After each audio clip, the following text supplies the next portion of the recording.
السلام علیکم جی، میں ضلع مظفر گڑھ سے سنگر اینڈ کی بورڈسٹ کاظم علی شاہ، اور میں حاضر ہوں اپنی پاکستان کے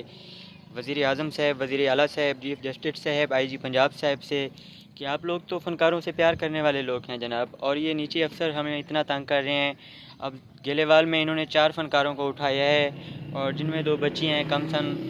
وہ بیچاری روزی کے لیے گئی ہیں، ان کے ساتھ 2 اور بندے ہیں جن کے اوپر 25-25 ہزار روپے جرمانہ رکھا گیا ہے جناب، اور ان کے پاس لیگل آرڈر بھی موجود تھے، ٹھیک ہے، جو کہ ہائی کورٹ سے لیے ہوئے ہیں جناب،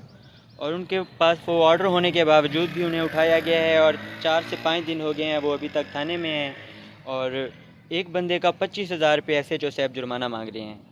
جناب۔ اگر ان فنکاروں کے پاس اتنے پیسے ہوتے تو یہ بیچارے یہ کام ہی کیوں کرتے،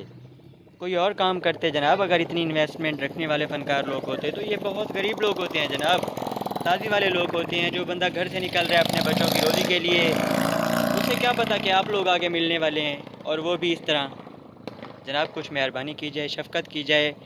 اور ہمارے پاکستان کا قانون ہی ہے جو یہاں پہ فنکاروں کو ڈسٹرب کیا جاتا ہے، باقی ہم نے کہیں نہیں دیکھا کسی ملک میں بھی کئی فنکار وہاں ڈسٹرب ہوتے ہوں، الٹا فنکاروں کو رسپانس دیا جاتا ہے، پروٹوکول دیا جاتا ہے۔ ہمارے پاکستان میں یہ پروٹوکول ہے، انہیں پکڑ کے اندر کیا جاتا ہے۔ ہم ریکویسٹ کرتے ہیں، اپیل کرتے ہیں جناب وزیر اعظم صاحب، وزیر اعلیٰ صاحب سے کہ یہ جو قانون ہے اسے نرم کیا جائے، اور پہلے ساؤنڈ آرٹ ختم ہوا ہے جناب، اس کے بعد پھر یہ کیا شروع ہو گیا ہے جناب۔